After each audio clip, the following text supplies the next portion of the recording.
Our next session is, are we returning to normalcy? I don't know. I am Jennifer Reed again, and I'm with the Alaska Washington chapter of HFMA. Before we get started, a little bit of housekeeping. First, thank you, all of our sponsors. Without your support, we wouldn't be able to offer these great sessions that you're getting to have this week. This session is worth 1 CPE credit if you require credit. If you're joining us virtually, please note you will need to remain logged in for the whole entire session to get your credit.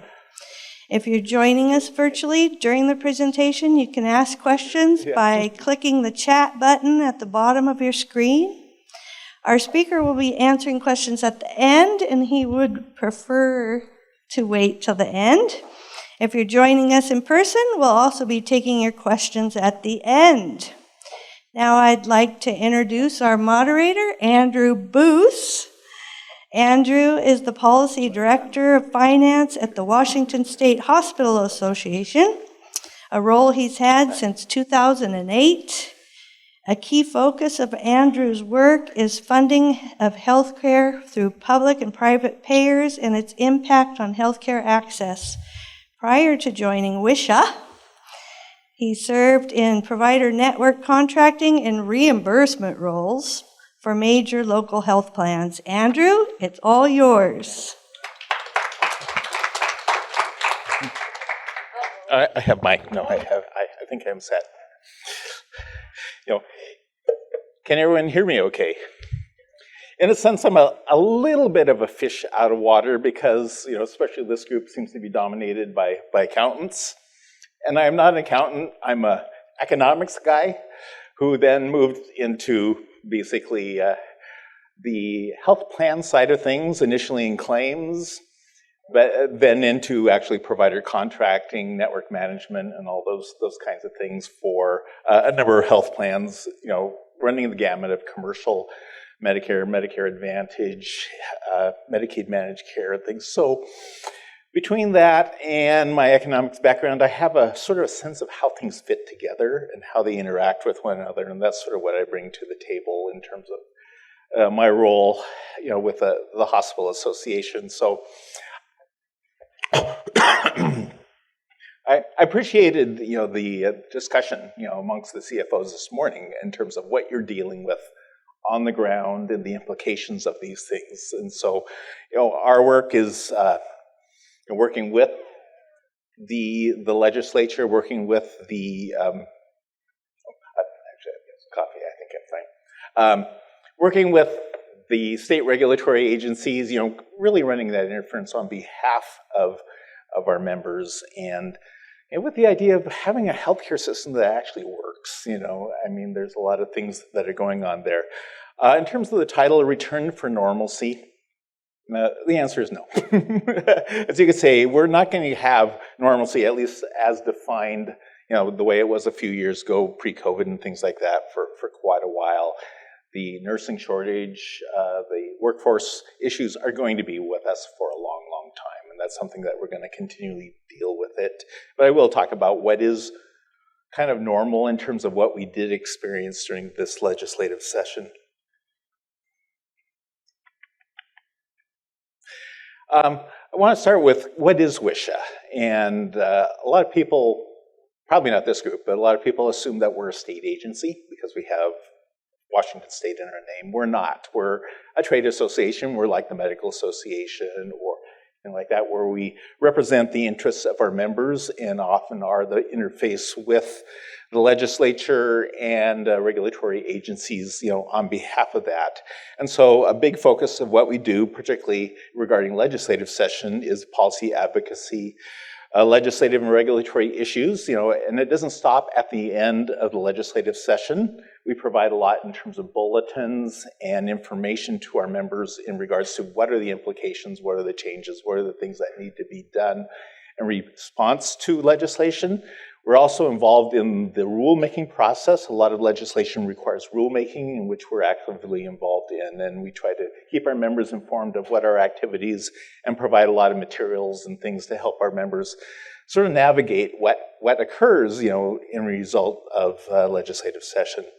We also have a large contingent of WSHA that is patient safety and quality, a number of nurses who work with our members to improve those types of things. And then we also provide member services such as workers' compensation, unemployment insurance, and critical access hospital peer review services for our members. And then we have a data analytics department that provides data, both in terms of what we receive in terms of Medicare, Medicaid, and things like that. That's of help to our members in terms of sort of navigating what is going on. And so what I plan to talk about is reviewing the legislative environment, share what was WSHA's priorities for the recently concluded session, which actually finished last Thursday, and then the results and the key impact of key bills and the budget for this last legislative session. On the whole, the results were much better than we were concerned that they might be at the beginning of the session. We knew it was going to be a difficult and grueling session, but at the end, I think the results were fairly positive for us, and I'll be going into the details on that. So I'm just going to start with the political landscape going in. That, there's a number of issues going in that are on people's minds, and such as concerns about the cost of healthcare and impact on individuals, insurers, and employer groups. There's always been a long understanding and concern about the cost of healthcare. I think there's been less interest in understanding what the drivers and what the real reasons for those costs are going to be. And of course, this has, become even more acute with, increases of labor costs. There's been a lot of reasons things go up. Pharmacy costs has been a huge driver of that, and things like that. And then there's concerns about the impact of mergers and affiliations on cost availability of services. And for those of us who've been around, there's a lot of reasons why there's been a greater degree of mergers and affiliations. I mean, whether it's affiliations with hospitals and systems, or even entities such as Optum and DaVita and things like that, that there's the idea of the physician as a business owner has declined for a number of reasons. One, because of the payer mix challenges that are being faced. Another reason is just the EHR requirements and things like that, and just the business, expectations that are occurring have sort of over time, created an environment where there has been more affiliation and things where this has been of concern. People remember the days when you had Dr. Welby and Dr. Kiley, and those days are kind of not with us anymore, and there needs to be an understanding of why that is. And then concerns related to workforce and staffing issues. Well, the COVID crisis certainly exacerbated this. Those issues, really began before that, but there's a frustration and a desire to fix it. And how you fix it, is a really important issue.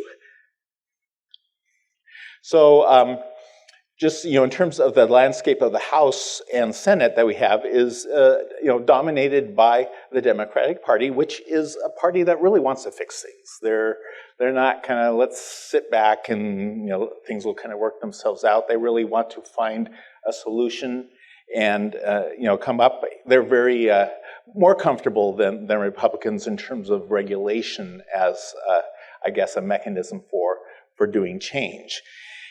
And, one of the things that we've always been concerned is when you do change, there is the potential of adverse unintended consequences. And, one of our things that we've been really trying to do is identify those things and be able to communicate those things as we are involved in that particular process. This session, the recently completed one as well as the one before was done virtually. Basically, committee hearings and things like that were done by Zoom. Contact with legislators was generally through Zoom, email, or via text. And while I had limited direct contact with legislators, for those who are doing that, you are kind of subject to their willingness to respond to an email or text, in terms of access. We haven't had the situation where someone could just approach a legislator in the hallway and get some communication going. That, on the other hand, there have been some advantages to that. For example, on a bill, I was coordinating 8 different testifiers on a particular bill. And those testifiers, represented our hospitals throughout various areas of the state. Well, getting all of them in Olympia for that hearing, in which they may have only had a minute and a half to testify, would have been kind of a daunting thing to do, where we were able to coordinate and get a lot of participation amongst our members in terms of testifying on bills because of that. And we had a number of very contentious, difficult bills that we really needed to have the subject matter experts, on the nursing bill, the chief nursing officers and things like that. And this did facilitate the availability of us to get the testifiers that we needed on particular bills. Don't know quite what's going to happen if we resume to where hearings are largely done in person. That may have its advantages and may have its disadvantages as well. And so just going to talk about what our policy priorities are going in. But I just want to talk a little bit back about the idea of normalcy and what the major concerns were going into the legislative session. Well, the environment of healthcare has changed in very significant ways, the workforce, other things, and it's never probably going to be quite the way it was before. I think what is a return of normalcy is sort of the impact of human nature and how that impacts, in particular, the legislative process. I think what's become clearer to me is healthcare is a competition. I think most of us recognize that. There's a competition that occurs in the marketplace, between providers and hospitals with one another. There's a competition amongst insurers for their portion of the market, but it's basically who's going to get health care and who's going to pay for it, and that's always been sort of the competition that's in place. It's what sort of characterizes our national health system and how things are done, which is not what you find perhaps in other countries, but that's is it a bug? Is it a feature? But it's something that's a very big component of what we do. And so I think one thing that's become more apparent to me is everyone wants health care. Everyone expects more health care. Everyone wants more costly health care. But our appetite for actually paying for it is pretty limited. That as government payers, in terms of Medicare and Medicaid, we're very comfortable with a situation where Medicaid and Medicare pay quite a bit less than the actual cost of providing care. And as a result, we find a lot of pressure, I guess you might say, on the commercial market in terms of payments, and we're very uncomfortable with that. Yet we don't really quite understand that the one is very much a consequence of the other, and dealing with those kinds of issues. And so you have a lot of voices in terms of individuals, employers, insurers, and government, all kind of concerned about the impact on them, as and there is impact on that, but there are very few entities that are interested in really looking at the overall picture. And that's kind of the role that I've taken on, and the Hospital Association has taken on, is how do we say, okay, this is all a portion of a whole, and you don't really fix a part without understanding the consequences in terms of access and other kinds of things. And then, I think one thing that's become more apparent is certain narratives that you're seeing out there. A narrative, sort of an explanation that says, this is the reason this is happening. This is the culprit. This is the thing that we need to do to fix it. There are a lot of them out there. And I think the nature of narratives is there may be a grain of truth, and there often is, a fair amount of truth in whatever the narrative, but it's not the complete story. That there's other things, in terms of, there's a lot of reasons why the cost of care is going up, and to identify and pinpoint one particular factor for being the main cause is not accurate. And focusing on that is not going to really solve the problem. But, I think we find a lot of narratives have gotten a lot of traction because people believe and often feed the narratives that suit their own particular purposes. And we've seen a whole lot of that going on. And so a lot of the work that we've been doing is getting the data, getting the information, showing both that, the narrative is not a complete picture of what's going on. What the proposed solution is not necessarily going to fix what the problem really is, and also has the potential of very serious unintended consequences to other things. So that's been a lot of the work that we've been doing. And so, in the sense of, that's back to normal. Last session, or the prior session, I think hospitals were in a good place where they were seen as really doing the work, doing the things to help people in the face of the COVID emergency. Things kind of turned this session where a lot of different entities sort of decided to point at hospitals as being the cause of all issues related to healthcare, whether it's cost, whether it's mergers and affiliations, whether it's the nursing shortage, even in those kinds of things, that there's been a lot of finger pointing. And so we've been, playing a lot of defense. Fortunately, I think we were able to be fairly successful in making our case, regarding unintended consequences, painting a fuller picture of why these issues are occurring, and avoiding what would be solutions that I think would have been hazardous and harmful in terms of the ability for our healthcare system to continue providing care to the people who need it. So that was my pontification. It's not in the slides, but I just wanted to kind of say, in one way, normalcy is never going to be back to normal, but the fact is that people really are going to take advantage and really want to find solutions, and often find explanations that don't really capture the fullness of what the issue is. And that's one of the things that we've really tried to work through in terms of making sure that the policies that are being put are rational. Because, as our previous panel showed, you're dealing with all these things on the ground. And we want to make sure that we provide the best opportunity for hospitals and healthcare in general to succeed and be able to ensure access to everyone who needs the care that's provided, and doing it in a financially sustainable way. So I'm going to just kind of paint out, what are the issues in terms of the workforce. That was a really big issue on this. There's frustration and concern because, for a lot of reasons, some of it demographic, some of it is, a lot of talk about, we're talking about traveler nurses and things like that. Part of it is also the fact that a lot of nurses are at a stage of life where the interest in stability and benefits, is less, and, the desire for greater flexibility and more money is, which is also sort of exacerbated, I think, some of the movement from that. And, so that's an issue.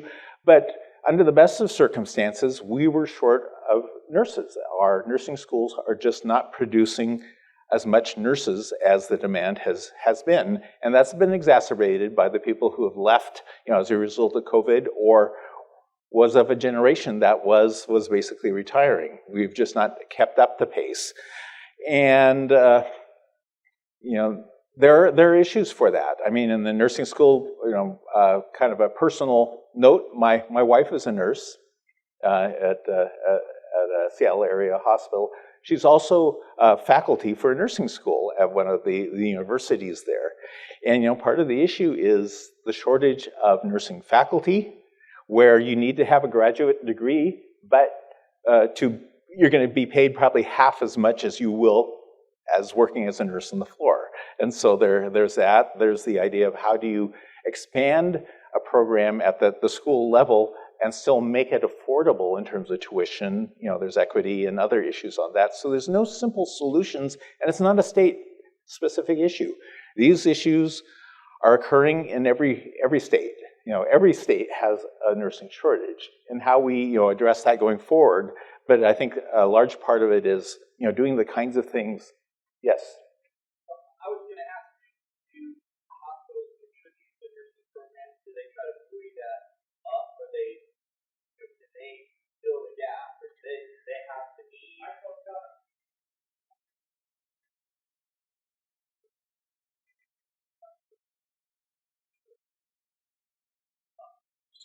I'll try talking. So I said, have hospitals contributed to those nursing programs? Do they sponsor those nursing programs to fill that gap for nursing professors or any of that? Because they're suffering right now, and I realize that it's hard to take money and just in some ways throw it toward a solution that's 3-4 years out, but this is the only way to end this 6,000 nurse shortage. And my kids are interested in engineering, and some of you may have heard me throw rocks at Boeing and Microsoft, saying they need to train people locally, or they will perpetually import talent from other countries, other states. This is a problem that hospitals need to solve. Yeah, I guess the question is, are the hospitals going to be the solution? And part of the sort of the political issue is, okay, what is the role of the hospital versus the nursing school programs? In terms of, nursing school programs would probably take money from whoever wants to give it. The question is, would there be some expectation that the hospitals that do that are going to benefit from it?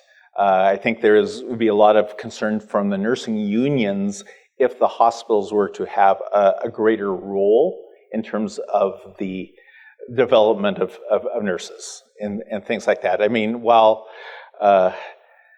we talk about a bidding war that was going on in the last session, and in a sense, that's what it is. I mean, using the economics term, we have an inelastic supply curve.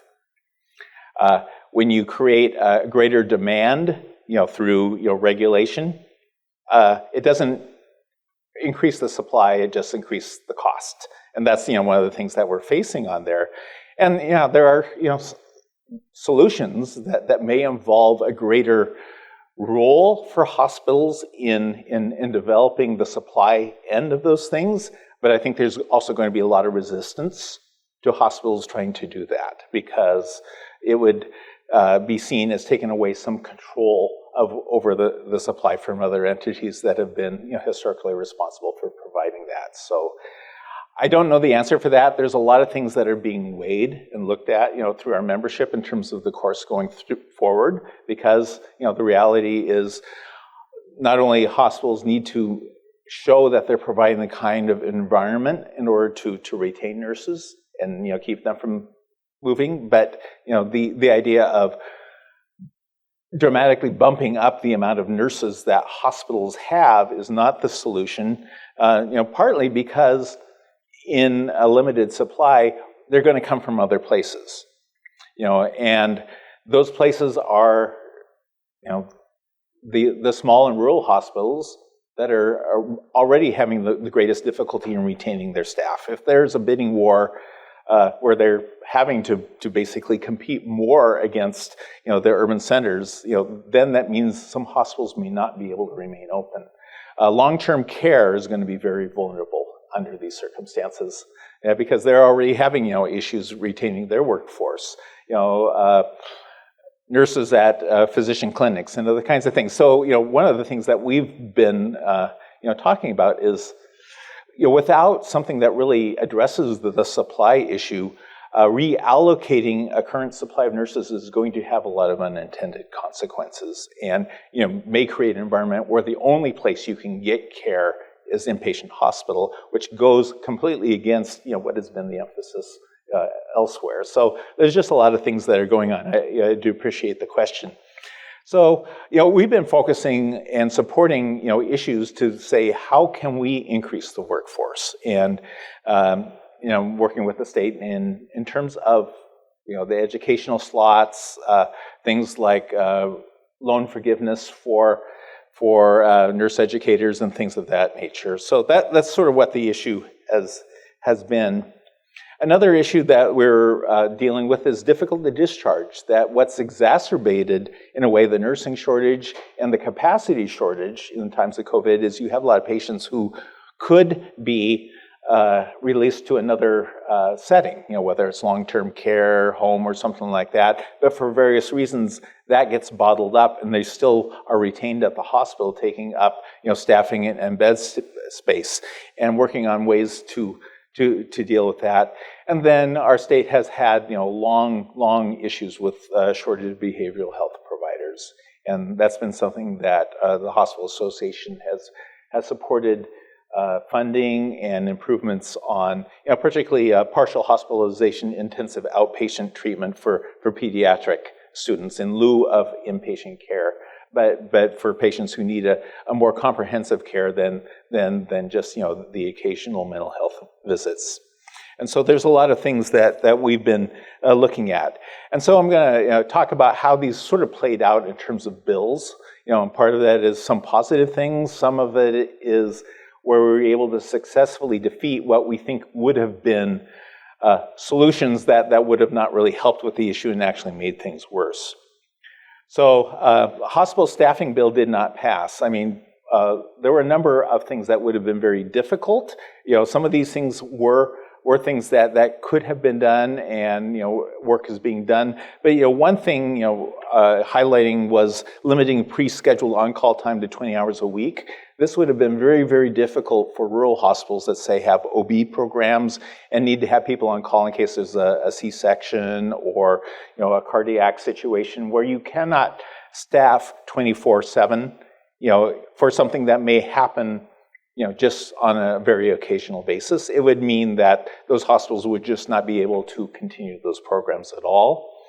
And then strict nurse and patient ratios. And this was one of the more difficulty. It means that you would need, and there's an acknowledgement that hospitals are becoming very masterful in terms of shifting shortage in order to really retain and keep it open as much as they can in terms of services that are available. But if there was a strict shortage, it means that certain services and departments would need to close in order to shift the staffing into other things, which would create a lot of access and availability, issues going on. There was the bill, would have talked about a longer phase-in period for those ratios for rural hospitals. But the issue is if there was a mandate in terms of ratios for the urban hospitals, there would have been direct competition for the available nurses, and the question is whether the rural nurses hospitals would be able to retain the services they have because of the greater pressure in terms of contracting, basically by creating a bidding war for the available nurses. So there's a lot of things. And so we were able to talk about a lot of these things, and we're fortunate that the bill ultimately did not pass. Although it will be a continuing discussion, I think it's incumbent on hospitals to really demonstrate what they are doing to improve the working environment for nurses, because there is a lot of a lot of sympathy, and I mean, I'm married to one. I've got a lot of sympathy too, but it's just creating a mandate that artificially increases the demand without something that's going to address the supply is not the solution. It's going to have adverse consequences. Opioid reversal medication. There was a bill passed during last year's session that required hospitals and other entities to provide opioid reversal medication, sort of as a take-home type drug, to certain patients in the emergency room or at the end of an inpatient stay, even if the inpatient stay or the ER was for a different condition other than opioid resistance, but if there's information that they are a patient that's experiencing those things, then that would provide that. And there's still the mechanisms being figured out in terms of how that's going to be paid for. But one of the things that was in the bill is that because of an oversight, it seemed to preclude nurses from being able to be the ones dispensing that at the end of the ED or inpatient service.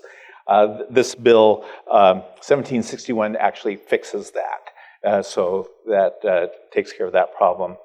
And then the next one is Mrsa Modernization. When the bill was done, Mrsa was really the only, I guess you might say, infectious disease type thing that people were really focused on. And so there was all this set up related to this. Now, COVID, I think, has taught us that there's a lot of things that you need to deal with, isolation and everything else, and it didn't seem to make sense to have something that was just focused on, I guess you might say, one subset or one particular manifestation of this kind of thing. And so it was modernized to actually be more flexible and more applicable to the kinds of situations that hospitals are facing now. And so that was beneficial.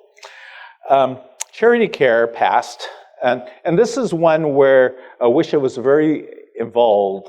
We knew going on that opposing the bill would not be successful, that it was going to happen anyway, and instead determined to be part of the negotiations on that. And as a result, the bill was, I think, much better than it would have otherwise been.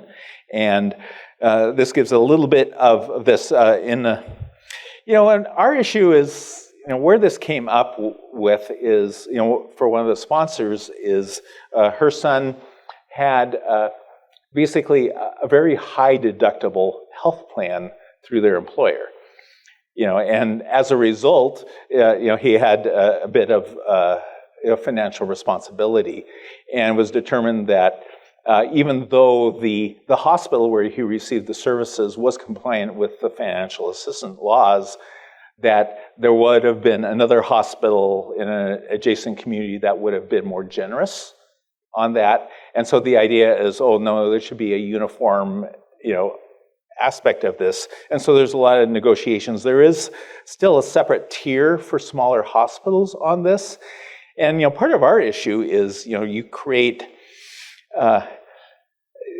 too high of a threshold, and it removes any basically expectation for employers to provide adequate coverage for their employees. Why would you provide health care if the patient would qualify for free care anyway under the financial assistance laws? And that's a particularly issue in a lot of our rural communities where you might have the hospital employees and the school employees have decent insurance, but not a whole lot elsewhere, especially in agricultural communities where people tend to have fairly low incomes. So, there's a lot of things. There was a lot of talk about hospitals being the safety net. Well, really, government should be the safety net. There should be expectations on insurers, in terms of providing adequate coverage for the employees. And that's sort of getting a little bit lost in this conversation. And that's, one of the things that we need to emphasize more. But we were involved in basically the negotiation of this and came up with what we thought was the best result that we could as a result of it. And a little bit later on, there's a slide that kind of shows what those specifics are. And so the bill did pass. It was improved as a result of negotiations by Zosia Stanley, who's our VP and General Counsel, was involved in the negotiations on that. She's been our financial assistance lead for a number of years on this. And it's basically a two-tiered system. One thing that we insisted on is that it applies as of services provided July 1st, 2022. So that's happening pretty quickly, but we were very careful that it could not be applied retroactively to services that, people say, oh, I received this level of financial assistance, 2 years ago, and now the standards changed, so I want all my money back, kind of thing. That would have been very difficult for hospitals to deal with. And so, so that was done. There's a bill regarding healthcare transactions that would have given the AGO basically a greater ability to review any kind of merger or affiliation activity or transactions that, was very, very expansive. And we had a counter proposal. It fortunately did not advance this year, but we think it will be back in some form next year. And then this is the slide that I talked about, the charity care. It was slightly different, one for systems and for larger hospitals, and then another one for most rural hospitals and critical access hospitals will fall into the second tier. Another bill that we're involved with, and I'd mentioned sort of the narrative that hospital or healthcare costs are a result of basically hospitals gobbling up independent healthcare groups. In my experience, and I've been around a long time, really where these affiliations have taken place is when the independent group is under financial duress as a result of changes in demographics and payer mix, or a situation where there's certain services in the community that are just not going to be available through independent physician groups and clinics. And that's where the hospitals have stepped up and built these things, particularly to provide access to Medicare and Medicaid enrollees that would not otherwise be available. The nature of payment under Medicare and Medicaid and commercial is that most independent medical groups have to be very conscious of payer mix, and may take a few Medicaid patients, but are not able to take the kinds of volumes that exist in the community. I've, in my days back when I was contracting for a Medicaid managed care plan, I actually appreciated the fact that there were hospital-based clinics because they were willing to contract and actually see the patients that I was responsible for finding access for.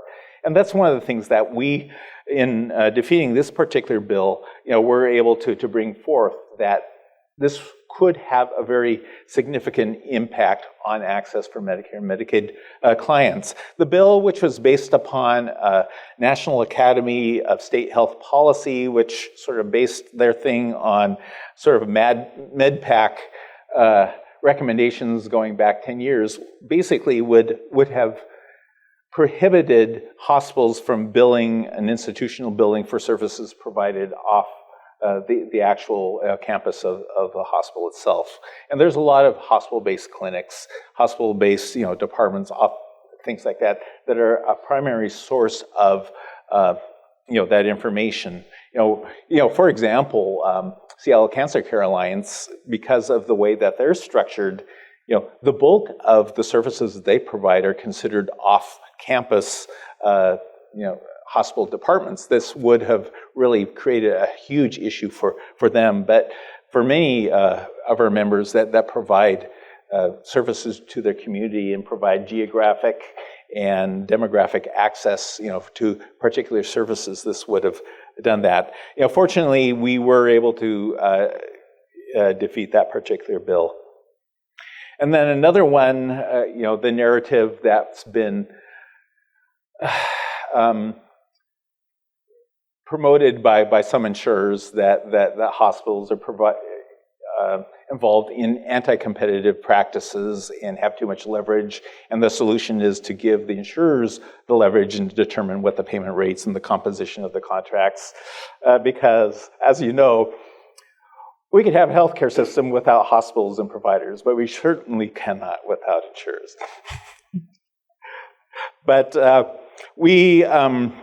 what this was, and this was based upon concerns that the hospital systems were contracting where they would involve more than one hospital in the contract, and it was perceived as providing leverage. And there's a lot of legitimate reasons for this, for hospitals to have, we'd mentioned, I think in the case of, Good Samaritan rehab, facilities, that number of systems focus, certain systems at one hospital within their network, especially if they're fairly close together, in order to avoid duplication. And therefore, it makes sense for them to want all those hospitals to be included in that network. There are other things where there's financially vulnerable hospitals because of payer mix, and if they're not included in commercial contracts, it's going to create, the real jeopardy for access to services for certain communities and things like that. And so, this bill took a lot of twists and turns, but it started out with basically requiring that an insurer basically sign an attestation saying they were not coerced into a contract that involved more than one hospital. And then that even changed over that to basically an amendment that would have subjected multi-hospital agreements to Attorney General office review under the presumption that they're basically inherently anti-competitive. We were able to get this bill defeated as well, but it just is, sort of the idea that there's a narrative, people who feel that they could benefit from that narrative are pushing things, and, our ability to give this, I think the other fundamental frustration that I find is, and we talked about integrated care, value-based care, and things like that, and there's, depending on who you talk to, it means different things. I mean, I like to think in value-based care is where you have a provider entity able to basically pick their team. There's agreed upon quality goals and metrics and things like that. And it all works together as a cohesive whole in order to make sure that the care is provided in the most appropriate and cost-effective way. Then there's the other one that allows the insurers to basically fragment care, to say, we want this and that, and if you want this, you got to go over here and go somewhere else, or through onerous prior authorization requirements and things like that, which really distorts care. It makes it harder to do it in the most cohesive and patient-friendly way too. And so you have those two different views of how the healthcare system should run, in competition to one another. And so that's going to be a continuing, work over time. We're fortunate that the bill did not pass this time around anyway. One of our disappointments was regarding surrogate decision-maker bill. As I mentioned, we have a lot of patients that are in hospitals that really could be discharged, from a medical standpoint to another setting. And part of that is because there has not been established really who has the ability to make that decision to move them to another facility, either because there's no legal things, and the patient themselves is not deemed capable of making the decision themselves. The current process that's in place often involves a lengthy court process to basically establish guardianship, which can take 6 months or more on this. What we had proposed a bill would allow greater flexibility to allow a family member, even if that guardianship has not been officially established in a legal way, to be able to make those treatment, care, and discharge decisions. Ultimately, DSHS felt, I think, more comfortable with those decisions being made by someone that had been appointed through a court thing, and so it did not progress. If there is a silver lining, there was a fair amount of money in the budget on difficult to discharge issues, in terms of trying to alleviate perhaps other aspects of this particular problem. But that's something that we are disappointed in and will continue working on. Balanced Billing Protection Act, and actually what this bill doesn't, what it attempts to do is reconcile the provisions of our state's Balanced Billing Protection Act, which has been in place for a few years, with the new federal No Surprises Act. The BBPA, basically was limited to state-regulated insurers, and then also allowed self-insured plans to actually opt in, where their enrollees would receive the balanced billing protections so long as they also followed the criteria in terms of payment and the arbitration process and those kinds of things. But there were, certain conflicts between the BBPA and the No Surprises Act, which sort of overlaid. The No Surprises Act basically applied across the board, including the including the self-insured population. And there were some differences, particularly in terms of the definition of emergency. And so what this bill basically modifies the state definition of emergency to include post-stabilization services in alignment with the NSA definitions. One thing that was also done, the NSA did provide non-contract, basically physician groups, say surgical groups that are not contracted with a certain insurer, but the hospital is contracted with the insurer to allow the patient to waive their balance of billing rights. That was not a feature of the Balance of Billing Protection Act, and actually it was clarified that even under the No Surprises Act, if, for example, you're a non-contracted provider providing services at a contracted facility, you are subject to the balance of billing protections. You cannot request that the patient waive their right. And then one thing that the balance billing, or what the new law does go, is it adds balance billing protections for emergency and crisis mental health services. And this goes beyond, the previous Balance Billing Protection Act, which was limited to hospital services, as well as the No Surprises Act. And so that's an issue for the behavioral health entities. It doesn't really change things in terms of, hospital services, because they would, even for psychiatric hospitals, they would be subject to the provisions of the existing BBPA and NSA Act. One thing that we were involved in is an insurer had gotten a provision in the Act that would allow them to deny a claim if a hospital did not notify them within 30 minutes of the patient's stabilization, which we felt was very unreasonable. My father had an emergency admission, and I can tell you that he was not in a condition to let the hospital know within 30 minutes of stabilization who his insurance was, or if they had some provision requiring notification kind of thing. So we were able to actually get that changed. And so it's, to initially 48 hours, and then, we said, well, that's still not good enough, especially if a patient is stabilized on like a Friday evening, that it was changed to the later of that or the next business day in order to ensure that the appropriate staff would be available at the hospital to make that kind of notification. It's unclear to what degree that could be enforced by an insurer anyway, because this really talks about out-of-network services where there's no direct contract between the hospital and the insurer. Anyway, it would be basically denied as a result of a patient benefit, denial kind of thing, which I think would be kind of gutsy for them to do. And the OIC was actually supportive of our amendment because they did not want to find a situation where insurer would be doing that to a patient. And one of the remaining issues is we do have somewhat of a two-tiered system, that for the state-regulated insurance, there's going to be the continuation of the current Balance Billing Protection Act payment rules and arbitration process for about 1.5 years. And then other self-insured and stuff like that is going to fall under the No Surprises Act federal mechanisms, which still haven't quite been established yet. One thing that's been of controversy is while the Balance Billing Protection Act has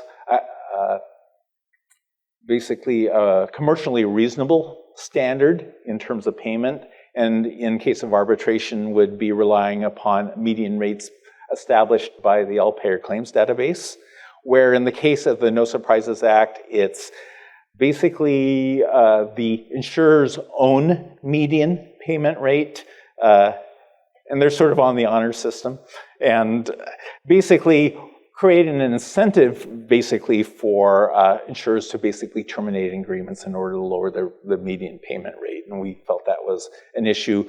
A Texas court decision basically improves the NSA arbitration process because the rules, it wasn't in the law itself, but it came out in the CMS's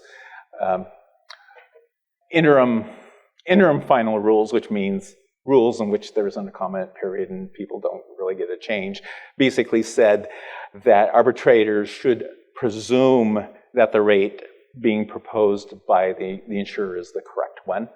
which, if that were allowed to stand, it would sort of negate any value of the arbitration process for providers and reduce that protection. So there's going to be more litigation. There's going to be more work on the federal end of things, regarding that part of stuff. But hopefully that will be worked out. How am I doing for time? Okay, I'll wrap up this fairly quickly. Budget priorities. We made some requests in particular areas. The governor's budget didn't really have a whole lot for healthcare. A lot of it was distribution of money that the state had received as a result of federal money, as a result of the CARES Act and things like that. A lot of stuff on climate change, homelessness, in which we appreciate, but our main focus was on healthcare.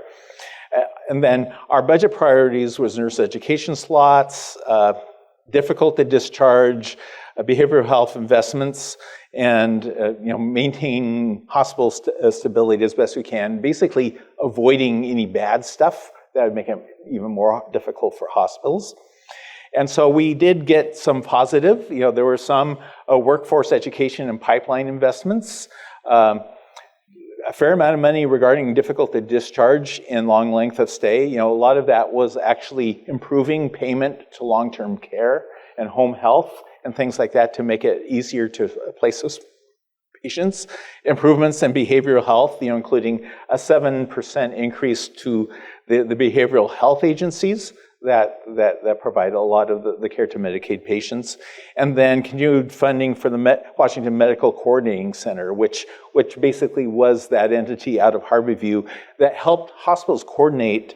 If a patient could not be placed during COVID because a hospital was on diversion or did not have the particular care that was needed, to find a place where that patient could be transferred and get the care that they needed. I think my father was one that sort of benefited from that. He was hospitalized for a non-COVID situation, but at a time where the local hospital was on diversion and ended up at a hospital a couple hours away, but was able to get the care that he needed. And I think that was coordinated in part through the Washington Medical Coordinating Center. And then, and this gives more specifics, in terms of some of the things that were the money. There's no magic bullet or big solution to a lot of these things, but it's sort of a lot of increment and combination of a lot of different smaller projects and things like that, which we are appreciative is going to help stuff and gets us in the right direction. I think it's going to be a big slog, and a lot of stuff is going to happen not only at the state but at the national level, in terms of improving the workforce issues and getting the level of nurses coming through the pipeline that are ultimately going to be needed. But I think this is a really good start.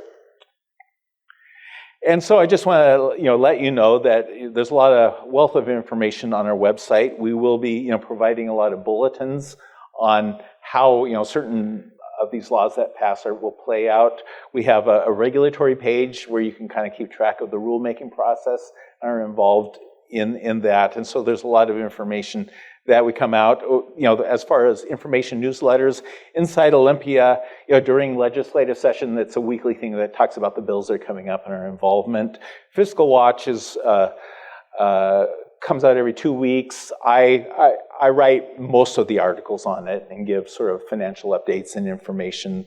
I think most CFOs are receiving that as well as other hospital finance. But any of these reports, anyone can come and sign up and get an electronic subscription to get them as they come out.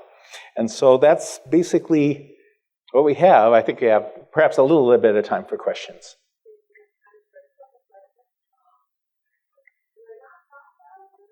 Fine. Go ahead. Okay, I do have one question on Zoom. So I want to get this question from Jane. She asks, I got to put my glasses on.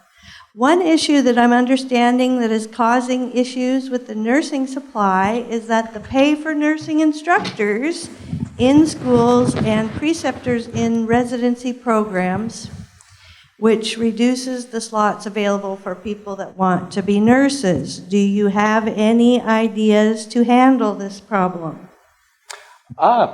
those are some of the issues. There are, actually, we were pleased that in the budget that came out, that there was, some loan forgiveness, for nurse educators. I mean, as I mentioned before, to be a nurse educator generally requires a graduate degree. Yet, that's a significant cost, and unfortunately, the pay, at the nursing schools for nurse educators is actually less than you get, while working the same amount of time at the hospitals. There is also, as part of the budget, a Preceptor Grant program that would actually provide funding, and I'm not familiar with the specifics of it, but it sounds like there's a situation where it would incentivize people to be preceptors. That's where you're basically overseeing a nursing student in a clinical setting by providing a grant program to provide some additional pay to allow that. There's a lot of bottlenecks. There's the issue of clinical placements in hospitals, which hospitals have committed to increase. There was some difficulty during COVID because of exposure and liability and other those things. But hospitals are committed to do that. But I think one of the big things is how do the nursing schools increase the faculty that they have in order to increase the size of their programs and get more nurses through the pipeline. And that's really making sure that the available nurses who have the academic background to do that exist, and part of that is through these kinds of investments to whether it's increase the pay for them or make it less expensive for them to receive the education needed to do that. So those are partial solutions. Thank you. Anybody else have a question real quick?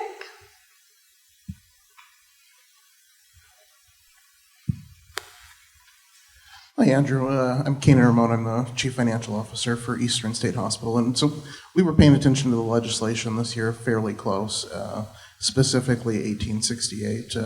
There did seem to be a dangerous amount of support for that bill this year. And so I'm just curious, do you expect to see that support in the 23-25 legislative session for that? I would think it would come back. This is not the first year that a ratio type bill has been. California has had one in place for many years. Although, in terms of nursing capacity and numbers, it's actually one of the worst in the nation, in terms of nurses per capita. So it hasn't really helped their state retain more nurses on that. But it's been a fairly, constant request in terms of legislation, that it's come up, every few years, and it is a real, desire of the nursing unions to have those kind of ratios. And I think, part of it is to create a greater demand, to force hospitals to hire more nurses, which, of course, improves, contracting leverage for union negotiations and things like that. So that's one of their big things. And I think their desire is to improve the working conditions for nurses, and ratios may be that. My thought on that is, okay, it may improve the working conditions for some nurses,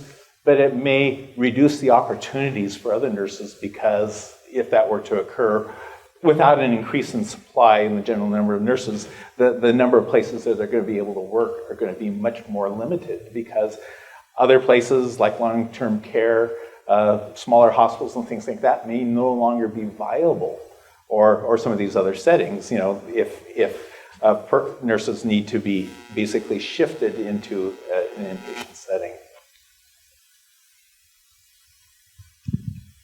Thank you. Any other quick questions? We're running over a little bit, so no. Thank you, Andrew. I want to remind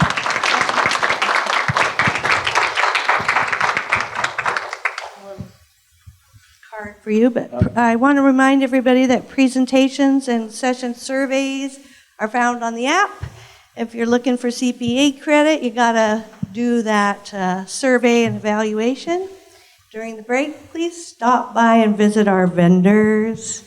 They're our partners, we just learned. So, thank you. Okay. Thank you.